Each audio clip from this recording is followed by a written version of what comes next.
Welcome back, my friends. It is Shayna here with the 5-part self-love series. This is video number 4. Now, it is my recommendation that if you haven't yet watched videos 1 through 3, that you pause this one and watch those first. In part 1, I talk about affirming your 100% worth despite any mistakes, faults, or flaws through the practice of unconditional self-acceptance. In part 2, I talk about the practice of gentle awareness, recognizing your thoughts and feelings in a space of ease and calm. And in part 3, I talk about appreciating yourself. I pose some powerful questions to help you refocus your brain on the aspects of yourself that you admire and honor the most. Today, I want to talk about compassion and forgiveness. We all make mistakes, you guys. We all fail. We all do or say something that we wish we hadn't and that we aren't proud of. But we have 2 ways to handle our faults: with massive self-judgment or with massive compassion and radical forgiveness. I used to be the former. I used to be so hard on myself and unforgiving toward myself. I would look at all my mistakes and failures as proof that I was flawed or unworthy. I would beat myself up over and over again, and I'd feel frustrated that I couldn't go back in time to redo my mistakes because I almost felt like I was walking around wearing scarlet letters, right? Like from something 10 years ago that I was ashamed of, and then another scarlet letter from something 7 years ago, and another and another. And with each regrettable action or result, I felt like my level of worthiness was decreasing. And when you think of it in this way, your dreams seem to move further and further away because you create more and more evidence as to why you're not worthy or good enough to get the things you want. It's not a good space to be in. But I was in that space for so long because I wasn't familiar with the concept of unconditional self-acceptance, never mind practicing it. It really wasn't until I fully leaned into my spiritual practice that I got it. I went from feeling as though my worth was dependent on my circumstances to affirming my steady and unconditional worth regardless of any shortcoming. In other words, no matter how embarrassing that was for me, or how hard that fall was, or how uneducated I was in that conversation, it's all okay, because none of it means anything about my worth or wholeness. Now I just see such actions, mistakes, flaws, faults, as nothing more than inevitable occurrences that are just part of the human experience. They mean absolutely nothing about myself.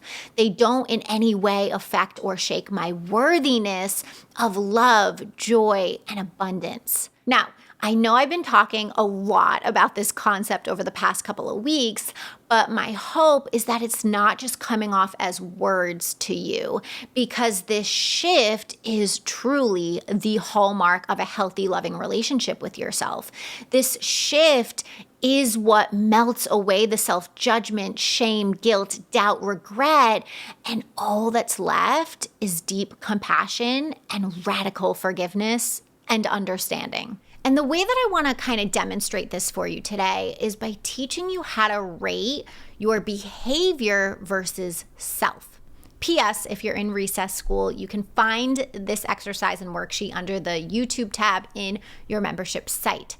If you're not in recess, what you're going to do is you're going to grab a journal or a piece of paper and make 3 columns, okay? In the first column, you want to list 5 to 10 things from your past that you're not necessarily proud of or that you wish you had done differently. So for example, maybe you said something unkind to someone, treated someone unfairly, got caught in a lie, drank too much alcohol one night and made a fool out of yourself. Whatever it is, go ahead and list each of these regrets in that first column. And then in column 2, for each action that you just listed, go ahead and evaluate yourself as a person for making this mistake. So it'll start with I am. I'll give you an example. When I was in the 8th grade, I got caught cheating in science class. Okay, not my best moment. My sister had taken the same class the year before, so she had given me her lab notebook with all of her finished work. So I had copied her work from a lab into my notebook, but it was from a lesson that we hadn't even covered yet. So my teacher saw this, was so mad and disappointed in me, rightfully so, like called my mom, the entire thing, and I felt so much guilt, shame, and embarrassment. So anyway, just using this as an example, in that second column, I would write, I am bad, because honestly, that's how I had felt for years after that had happened. So you'll write, I am, after each mistake you've made and evaluate yourself, okay? And then in column 3, this time go ahead and evaluate your behavior with regards to the mistake. For example, I'll use that same example. In the second column, I am bad. In the third column, evaluating my behavior, I'd write, cheating in science class was not very responsible of me. Okay, so in the third column, you're just evaluating the behavior, not you as a person. Okay, and you want to do that with each mistake from column A. Then you want to reread your responses. How different do you feel about yourself when you consider your responses in the second column versus the third column? Guys, this is a game changer. This is how you make that shift from I am bad, I am unworthy, I am not enough to I'm a good person, I just messed up. I'm 100% worthy, I just dropped the ball on that one. I'm 100% deserving. I just screwed up big time right there. I'm human. Now, that's not to say that your inner critic won't try to go to that self-judging place immediately, because it probably will, which is why it's so important to recenter to self, aka practice self-acceptance, and show yourself compassion and forgiveness. One hand on your heart, one hand on your stomach. I love you so much. We made a bad call. That's okay. You're gonna make mistakes, and that's okay. You're not perfect.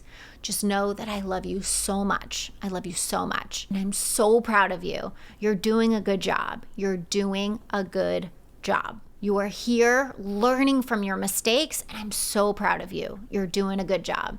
You're doing a good job. This work that we're doing here in this series is about getting after your behavior, not yourself. You can reprimand your behavior without reprimanding yourself. You can do better next time without beating yourself up. In fact, trying to learn from your mistakes and do better when you're drowning in shame does not work. Because again, shame comes from I am bad, I am unworthy.